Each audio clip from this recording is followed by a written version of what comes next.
bangkene bapak kelakon kowe boyong bapakku mas wah iya lega rasane ati ketemu wong sekti wong budhek kaya Ratu Mandura Baladewa ngendi gone mupu sayembara bang sakalek cecen tungkas soko ayo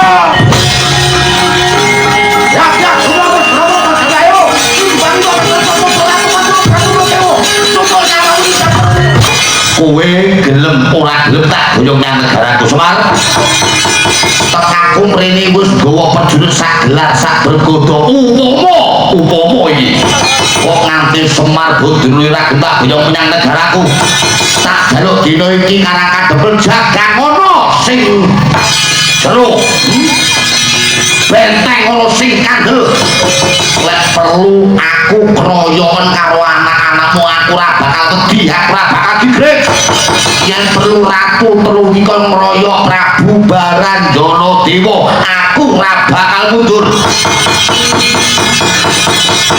waton dhewe iki kok Semar ora gelem tak boyong menyang negaraku ratu telu Semar sak anake lek perlu ratu sing rapate kondang mendelik mripate kon ngroyok Baranjana Dewa ora bakal digrek Semar gentak boyong tak biyuki batang sayuta cangkeme bangsa ayo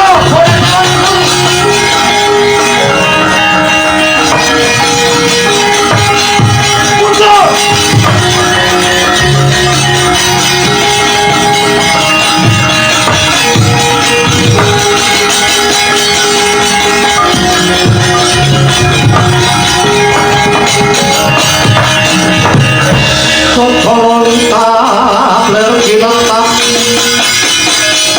Koyayakan siniki mutatatoning batine kok cakon tandel kok kanan ojo itep nyamangolo branang watanan nira den sinapet mang sagedeng metu dahanane terus malah nak bumi nenteng jagat manusane jajaran kemarak dudu karepe dhewe Baranjana Dewa Baranjana Dewa Gerangap-gerangap satu ora nganggo watonan teko jengklean ana karang kadempel saiki wani uga kersa kelawan Semar Badura Luwur sewu paduka wau sinten lekno mripatmu jareng gopok ratu rapatek kondang Ratu Mandura Prabu Baladewa ora karaku ora anak Semar Agil ketua Karang Taruna Karang Kadempel Bagong Sumarana mau ibune raimu mlonyoh kowe kok galak sing iki malah Baranjana Dewa kowe kondo kepiye? Kowe kondo kepiye? Arep Semar Badura yo. Arep Semar Badura. Waton Semar Gendibaya monggo. Lek Semar Gendibaya monggo. Dene kok Semar ora gelem. Aja bukarku dhewe. Ayo, kowe bali yo. Suruh muntap Ratu Mandura Prabu Baladewa. Ora pati-pati bali. Lek durung iso boyong Semar Badura yo. Piye? Wah, ora perkara kok. Terus. Kowe tetep arep ngeyel. Wah, boyo Semar Badura yo. Beguku aku to waton. Saya tak gawe dhewe sayembara. Waton sing iso madani kasane Ratu Mandura Prabu Baladewa. Kedene iso makani Prabu Baladewa. Kelakon kowe boyo Semar Badura yo. Kelakon iso nglakai bangkene bapak.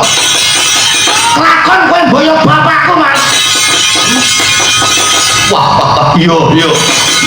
Lega rasane ati ketemu wong sekti wong budhek kaya Ratu Mandura Baladewa ngendi gone mupu sayembara bang sakalek cecen tungkas soko ayo ya semua berserobot ayo bantu Ratu Baladewa soko nyawa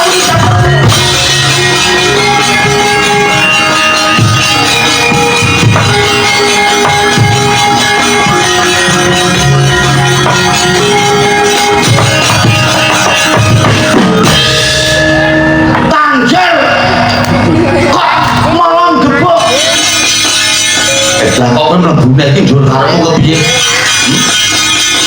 Kowe mau sing gawe perkara kowe ndumpak nganti jengkelang Balandil Dewa bareng rame tenan kok terus mlebu iki njur karepmu kepiye? Lho lak wis dadi ngene iki gak wis. Ayo metu jaba kono, Mak. Aku pengen metu jero. Wanggamu kuwi. Ayo kowe iso buka kudu iso nutup, kowe iso gelar kudu iso gulung. Oke, gak masalah. Kulo diwangi lho. Ora aku ora melu cawe-cawe. Lho. Aku ora melu cawe-cawe perkara iki. Cilik. Anu Ndara. Lantang niku ajeng napa? Aku mrene kepengin anjang sojono tenguk-tenguk nang kadempel. Kadang-kadang mbok nang omah nang iki nyambut gawe. Malah keturun. Turun dasmu. Enggak diwangi enggak? Ora. Ora. Lek nanti ora saiki mampirke atur kula. Gong-gong tanganmu wis sasat rek nang opo. Lek nanti kok ora gelem ngewangi karo Bagong, ora gelem ngewangi Prabu Baladewa, yen nganti bucek kulite Semar, yen nganti ana apa-apane sing tanggung jawab para Pandhawa. Wah.